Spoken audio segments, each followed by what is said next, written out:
আমি বারবার বলতেছি আমাকে ক্ষমা করে দেন, কিন্তু তারা আমাকে কেন ক্ষমা করতেছে না? কিরিমাফা আপনারা মাফ করছে না, কারণ আপনার দিককে বোঝা যাইতেছে না আপনি এখনো মাফ চাইতে নাইছেন।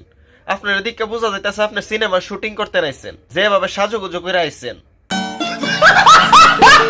আমি শুধু বাংলাদেশের মানুষের কাছে না, আমি সরকারের কাছেও আমি মাপ চাইতাছি। আমি তো এত কিছু বুঝি না। আমি কিরে কাহিনীটা কি? আফা বাংলাদেশের মানুষের কাছে মাপ চাইতেছে, আবার বাংলাদেশের বাইরেও বলে মাপ চাইতেছে, বাইরে সরকার দ্বারা মাপ চাইতেছে। এখন বাইরে সরকার দিয়ে শেখ হাসিনা, আফা কি তা হাসিনা বাবুর দ্বারা মাপ চাইতেছে নাকি তা?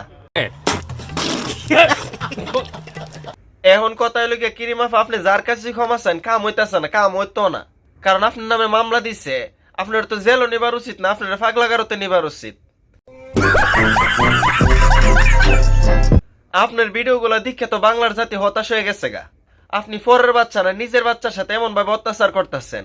আপনি কি মনে করতেছেন এটা কন্টেন্ট? এটা তো এক ধরনের অত্যাচার। সস্তামি কইরা ভিউ ফাইলাইছিলেন, তারপরে মনে করছেন যে যেভাবে করবেন সস্তামি করবেন মানুষে ভিউ দিব, এই কারণে বাচ্চা নিয়ে সস্তামি করা শুরু করছেন, বাচ্চারে নির্যাতন কইরা মনে করছেন ফারফায়া যাবেন। এখন ঠেলা সামলান, জেলের মধ্যে গিয়া গিয়া কিরিম বিচ্ছেন কিরিমাফা। আপনি ভিডিও করার লেগে ভিডিও করে ইনকাম করার লেগে বাচ্চার সাথে কোনো কিছু বাদ রাখছেন না।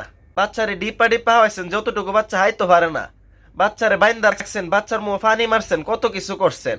1 বছর না 1.5 বছর হয়েছে বাচ্চা ভালো করে কথা হইতে পারেন না, সেই বাচ্চারে দিয়ে আপনি কন্টেন্ট বানান।